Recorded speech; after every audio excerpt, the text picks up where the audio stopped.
33 days have passed since the Sewol-ho ferry sank off Korea's southwestern coast, taking with it the lives of hundreds of people, many of whom were high school students. And on this Monday, President Park Geun-hye apologized for the disaster and laid out measures to bolster national safety in a nationally televised address. Choi Yoo-sun has our top story. 이번 사고에 제대로 대처하지 못한 최종 책임은 대통령인 저에게 있습니다. For the first time since the Sewol-ho ferry accident last month, President Park directly apologized to the nation. It came amid criticism of her previous apologies, as many people felt she wasn't taking full responsibility as the head of state.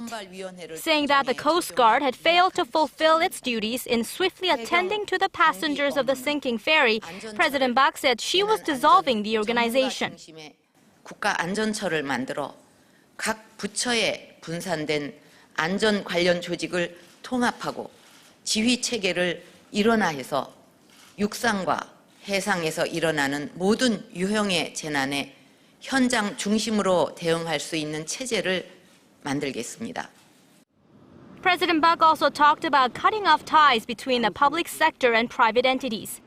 Claims of cronyism between the two have been blamed for the government's insufficient and lax handling of the disaster. She suggested tripling the number of public organizations and affiliates that are barred from employing retired public employees and extending the period after which retired workers can return to the workforce. Regarding the punishment of those linked to the ferry disaster, the president seemingly took account of what the victims' families requested during a meeting at the presidential office last week. 필요하다면 특검을 해서 모든 진상을 낱낱이 밝혀내고 엄정하게 처벌할 것입니다. 그리고 여야와 민간이 참여하는 진상조사위원회를 포함한 특별법을 만들 것도 제안합니다.